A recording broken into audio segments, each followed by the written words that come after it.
L'actualité à la une. Ce matin, le Parti pour la démocratie et le socialisme rend hommage à Arma Abba Diallo.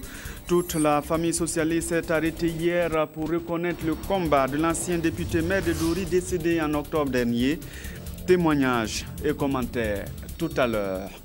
Le secteur informel à la recherche du professionnalisme. Des acteurs apprennent des techniques d'hygiène et de gestion de la clientèle avec une idée en tête: améliorer rendement et réduire la pauvreté. C'était au cours d'une formation à Ouagadougou. Bonjour à tous, bienvenue au 13h15 de la télévision de Burkina. Le Parti pour la démocratie et le socialisme rend hommage à son président disparu, Arma Abba Diallo, ancien député maire de Dori, décédé le 1er octobre 2014, a été honoré hier par les responsables du parti. Parents, amis, connaissances et compagnons se souviennent d'un patriote dévoué, Jacques Lamissa Tarpaga. Moment d'intense émotion à l'évocation des hauts faits de Arma Abba Diallo ce samedi matin à Ouagadougou. Une cérémonie d'hommage aux combattants que le Burkina Faso a perdu le 1er octobre dernier. Des témoignages de collègues, des amis, des compagnons de lutte et de sa famille ont touché le cœur des militants du PDS-MEDPA présents ici et des invités. Arma Abba Diallo, comme l'ont rapporté les différents témoignages, était unique au Burkina Faso. J'ai toujours cherché à comprendre, je continue à chercher à comprendre comment on peut étudier aux États-Unis la patrie du capitalisme et rester un homme de foi. J'ai eu beaucoup de respect et de considération pour cet étudiant parti aux États-Unis dans l'antre du capitalisme triomphant et qui est revenu toujours ancré dans sa foi que visiblement ce qui pourra sauver la Haute-Volta devenue Burkina Faso, c'est un régime dans lequel, effectivement, les richesses puissent être partagées, plutôt qu'un régime dans lequel, comme dirait le révolutionnaire de 1983, les uns mangent, les autres regardent. L'un des derniers actes marquants posés par Arma Abba Diallo est le carton rouge brandi au stade du Katout contre le président Blaise Compaoré. Il n'aura pas vécu quelques jours en plus pour voir le changement qu'il a tant souhaité, mais son action inspire aujourd'hui fortement le gouvernement. Il s'est beaucoup battu pour les questions de démocratie, et la transparence dans les élections, et les questions environnementales, et aussi sur le plan diplomatique, son engagement pour que brille l'image du Burkina Faso à l'extérieur, avec de nombreuses réalisations. Il va de soi donc qu'il fallait que nous soyons présents pour encourager les forces politiques, sa famille politique, sa famille, et que ce soit un exemple pour nous, pour que nous puissions donc utiliser ces valeurs, ces principes, ces convictions pour réussir donc dans la transition. Cette cérémonie d'hommage à Abba Diallo est organisée par son parti, le PDS-MEDPA. Le parti entend lui rester fidèle dans ses valeurs de courage, de patriotisme, de rigueur et de fidélité. Il vaut mieux prévenir que d'avoir à guérir le cancer. C'est le message des femmes atteintes ou affectées par la maladie réunies en association. Pour vous donner une idée, même après l'ablation du sein par exemple, le traitement se poursuit et peut coûter 245 000 francs CFA en 21 jours. L'association a communiqué cette semaine en conférence publique les explications de Draman Guéné. Rita Foro doit s'adapter à vie à cette séquelle. Dépistée à un stade avancé de cancer, l'accoucheuse auxiliaire est amputée de son sein gauche en novembre dernier. Quand ils ont enlevé le sein et les ganglions, on a envoyé ça encore pour analyse, en anapathe. Quand on a après analyse, ils ont trouvé toujours que bon, c'était toujours un cancer, mais le traitement que j'ai suivi, ça a régressé. Et au niveau des ganglions, ils ont enlevé 5. Sur les 5 là, c'est 2 ganglions qui étaient infectés. Tout comme ces femmes, Rita Foro supporte difficilement le coût du traitement à ce stade. Pire, ce traitement se fait parfois à vie. Vraiment, le traitement nous coûte très cher et on n'arrive même pas des moments. Il y a des moments où on ne peut même pas. Je paye 245 000 francs chaque 21 jours. Et je dis présentement, le lundi, je serai à ma 7e chimiothérapie. Sans les examens que j'ai fait au début, tous les examens que j'ai envoyés à les sourires, sans tout ça là. Le soutien que j'ai eu, le soutien de mes camarades malades qui ont vécu le cancer, qui sont guéris et qui se sont concertés, l'association AFAC, ils sont venus, ils m'ont tenu une enveloppe de 35 000 francs pour un soutien. Sinon, en dehors de tout ça, c'est moi, ma famille seulement. C'est toute l'importance de s'unir au sein d'une association, comme l'association des femmes atteintes et affectées par le cancer, AFAC. Malheureusement, c'est une jeune association de souffrantes sans ressources. Nous sommes en train de rechercher de l'aide parce que présentement, vraiment, on en a besoin. Nous avons plein de malades qui n'ont pas de moyens et qui aimeraient vraiment qu'on les soutienne. Mais depuis, on a commencé, c'est juste 4-5 mois que nous avons commencé l'association. Donc, on n'a pas encore d'accompagnement. On profite de votre micro pour demander aux bonnes volontés vraiment de venir nous aider. Parce qu'on a des cas présents et vraiment c'est très douloureux, on n'arrive pas à les accompagner. Souffrance de corps et problèmes de ressources, tout cela peut être évité pour peu que certaines consignes soient respectées. Il est possible de guérir du cancer si vous arrivez tôt. D'où l'intérêt donc de mettre l'accent sur la prévention. Et il y a un certain nombre de cancers, notamment le cancer du sein, qui sont avec le cancer donc, du col de l'utérus, les cancers les plus fréquents, alors que la prévention est possible. Et souvent, elle est même gratuite. Parce que, par exemple, on parle de l'auto-examen du sein. Toute femme doit pouvoir savoir comment examiner ses seins. Une fois qu'elle connaît donc son sein, tout ce qui va apparaître sur le sein qui est inhabituel doit nécessiter qu'elle consulte auprès des structures de santé. C'est ça en fait le dépistage. Elle doit savoir faire donc l'auto-examen du sein qui est gratuit. Il peut se faire à la maison. Et nous-mêmes les hommes, nous pouvons aussi apprendre cela pour souvent relayer nos épouses, nos femmes, pour pouvoir faire donc ce dépistage, cet auto-examen du sein. Malheureusement, dans nos situations, dans près de 70 à 80%, les malades arrivent à des stades avancés. Un stade coté souvent 3, 4. Parce que, vous savez, la cotation est de 1 à 4, mais nos femmes arrivent à des stades 3 ou 4. C'est des cas graves. Donc, malheureusement, peu arrivent à s'en sortir parce que justement les stades sont très énormes avec des difficultés financières associées. C'est ça qui fait un peu la peur du cancer. Sinon, le cancer, on peut bien guérir du cancer. C'est dans ce contexte que l'AFAC a organisé cette conférence au profit des femmes sur la prévention du mal. Cette conférence, nous l'avons organisée en prélude au mois du cancer qui est prévu pour le mois d'octobre dans le monde entier. Et du cancer du sein uniquement. Et nous l'avons organisé afin de nous faire d'abord connaître et essayer d'expliquer vraiment à ceux qui n'ont pas encore eu la maladie et comment on peut détecter tôt le mal. Bien qu'amputée de son sein atteint, Rita Foro doit toujours suivre des traitements. Il s'agit de la chimiothérapie. Passé cette étape, elle doit faire de la radiothérapie pour détecter d'éventuelles proliférations du cancer dans l'organisme. Mal se fait en dehors du Burkina Faso. Et le Burkina engage une autre lutte, la lutte contre les changements climatiques. Et là, il a le soutien du 6e Fonds pour l'environnement mondial. De 2014 à 2018, le pays bénéficie de plus de 50 milliards de francs CFA pour financer des projets dans les domaines de biodiversité biologique, la dégradation des terres et les changements climatiques. Les concernés sont appelés à comprendre ce financement et soumettre des projets. Estelle Judith Assoba. Le Fonds pour l'environnement mondial FEM a été mis en place pour soutenir les pays en voie de développement. Les pays bénéficiaires, dont le Burkina Faso, doivent s'en servir pour lutter contre la dégradation de l'environnement.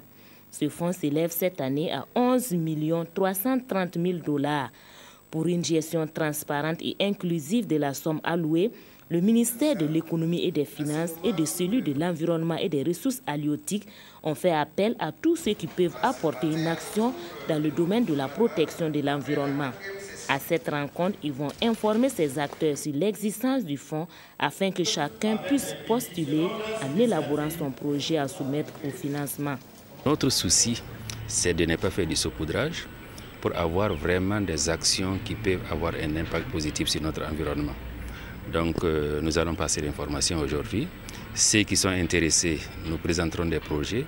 Et ce que nous allons recevoir, nous essaierons de voir comment on peut les fédérer pour avoir des projets intégrés et faire des programmes de développement pour la protection de l'environnement au niveau du Burkina. Après cette première étape d'information, s'en suivra la phase d'exécution.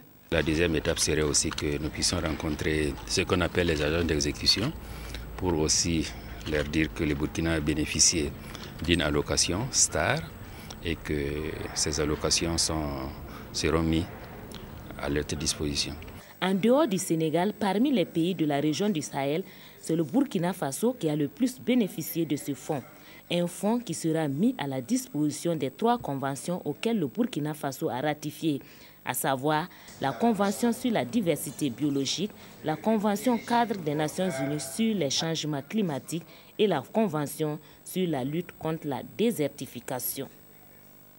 Ces financements pourraient intéresser certainement les producteurs de coton africains qui cherchent à augmenter la production. Son comité de coton a demandé l'encadrement des acteurs au cours de sa 3e réunion au Burkina pour donner une nouvelle dynamique à la filière. Le comité veut promouvoir le coton bio notamment au Lopoda.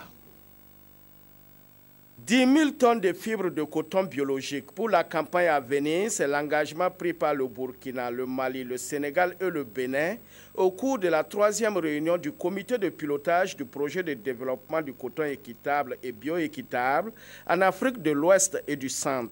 Une rencontre qui a pris de grandes orientations pour augmenter la production à travers la formation des producteurs sur l'application des itinéraires techniques mis en place par les chercheurs. Autre action prioritaire, le renforcement des capacités des producteurs dans le domaine du management organisationnel afin de promouvoir l'entrepreneuriat pour une transformation locale du coton. Nous produisons pour l'exportation, mais nous voyons aussi que nous pouvons mettre l'accent sur la transformation locale en produisant des tissus made in.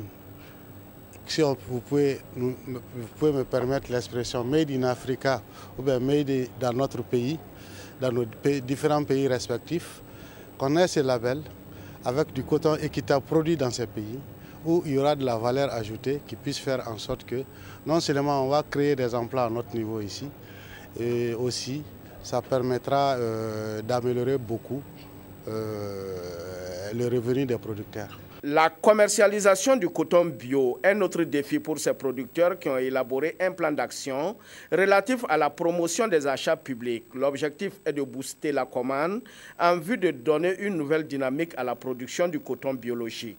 L'objectif, c'est d'arriver à produire du coton équitable bio sans trop grandes dépenses. Il faut reconnaître que nous avons de la matière première, nous avons de la matière qui puisse faire des engrais sans forcément que ce soit des produits chimiques. Nous avons la possibilité d'utiliser les feuilles pour faire des traitements pour enrayer en fait les insectes sans que ça ne coûte assez d'argent. Mais pour arriver à un système comme ça, il est important que les pays s'impliquent. Améliorer les rendements et la qualité du coton biologique, l'enjeu est de taille. Et le projet d'organiser en Afrique un forum à portée mondiale sur le coton équitable et bioéquitable serait du pain béni pour les producteurs de faire valoir leur savoir-faire dans le domaine de la culture du coton bio. De son côté, le secteur informel apprend à ses animateurs les techniques modernes de la gestion de l'entreprise.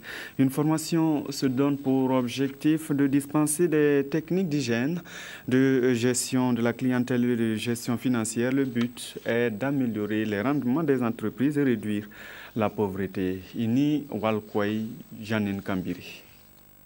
Les acteurs du secteur informel jouent un rôle important dans l'économie de notre pays.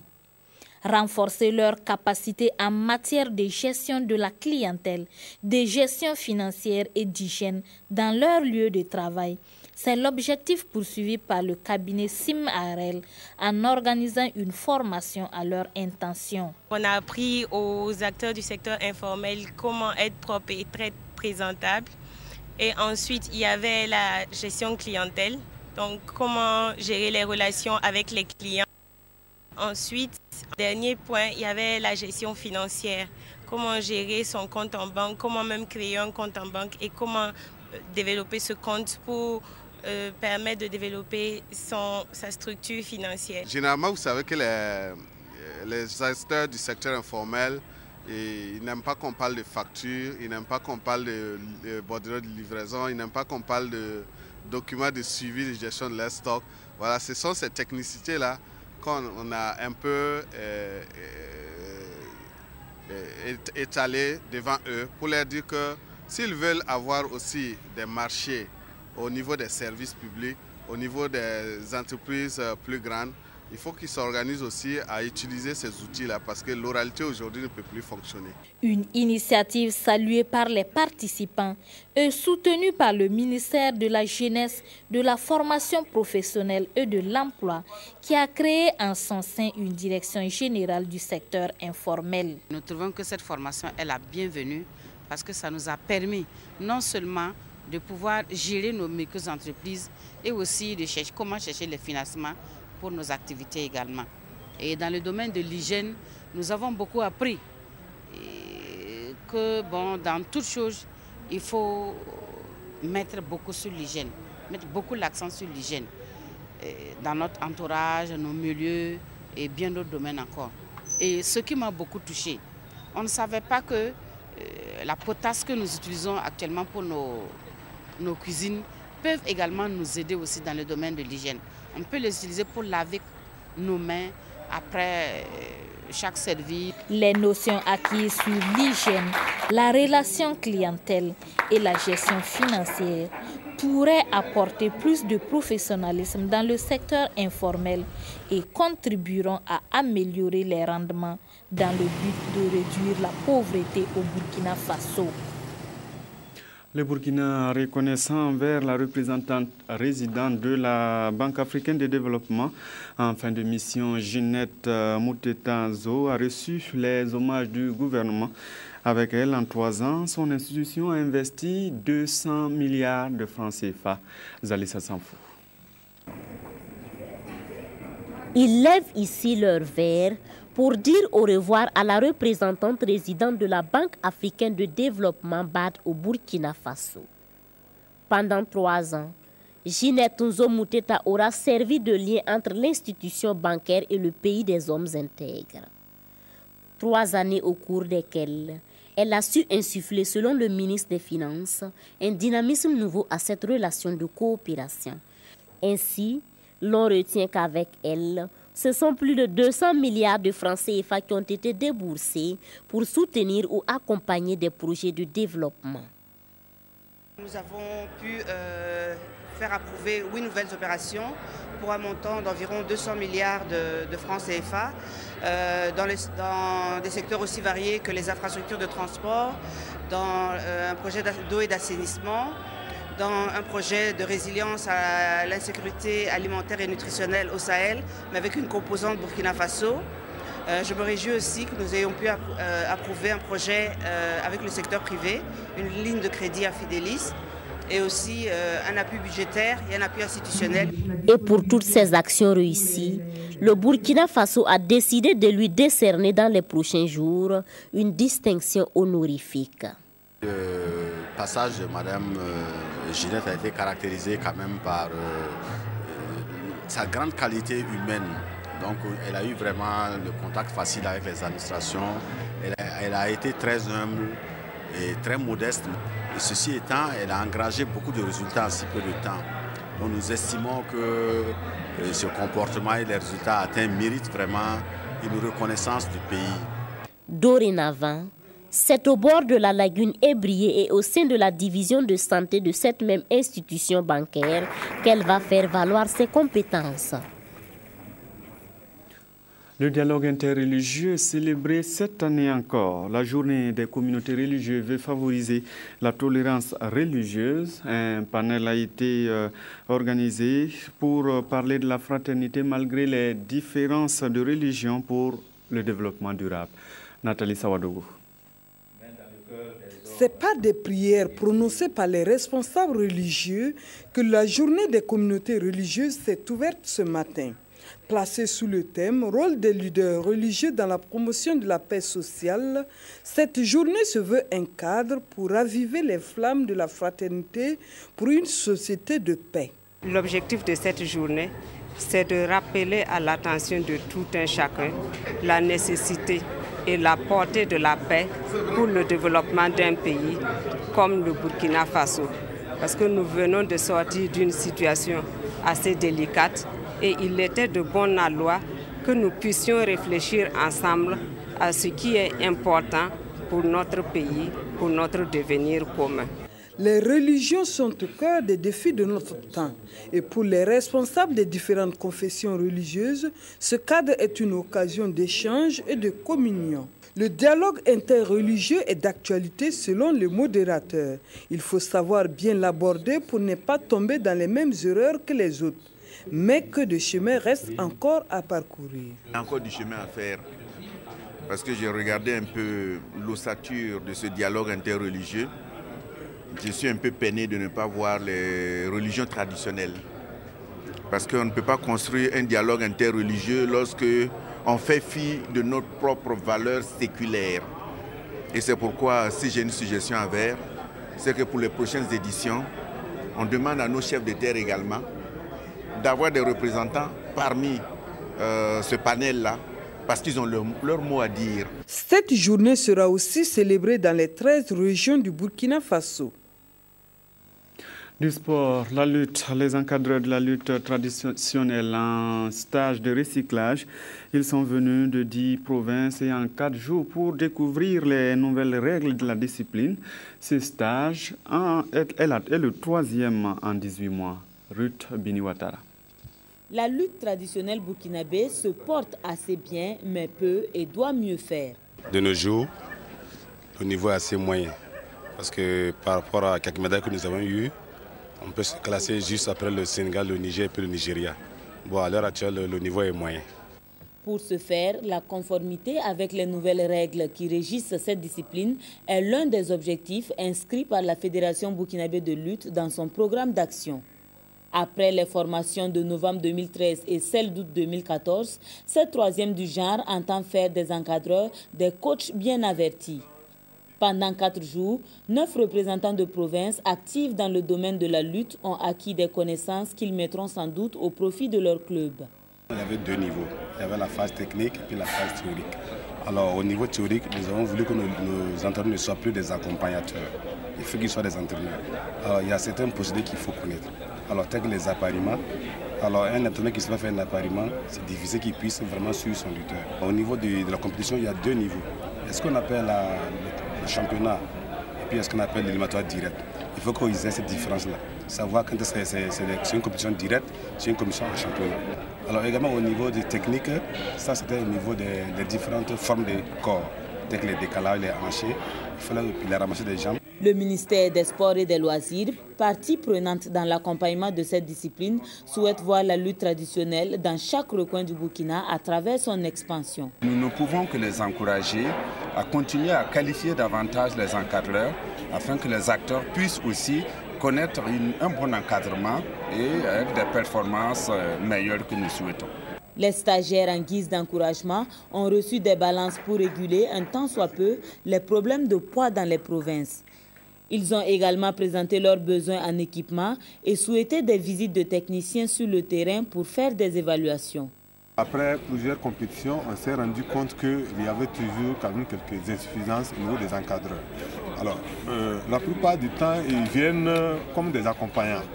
Ils ne connaissent même pas très bien les lutteurs et tout ça. Donc, il fallait qu'on les informe qu'ils sont un maillon important dans le système et pour permettre aux lutteurs de gagner des victoires. La fédération promet faire de la valorisation des encadreurs une priorité et de la lutte traditionnelle un art. On s'arrête là pour aujourd'hui. Merci d'avoir suivi cette édition et bonne suite de programmes sur la RTV.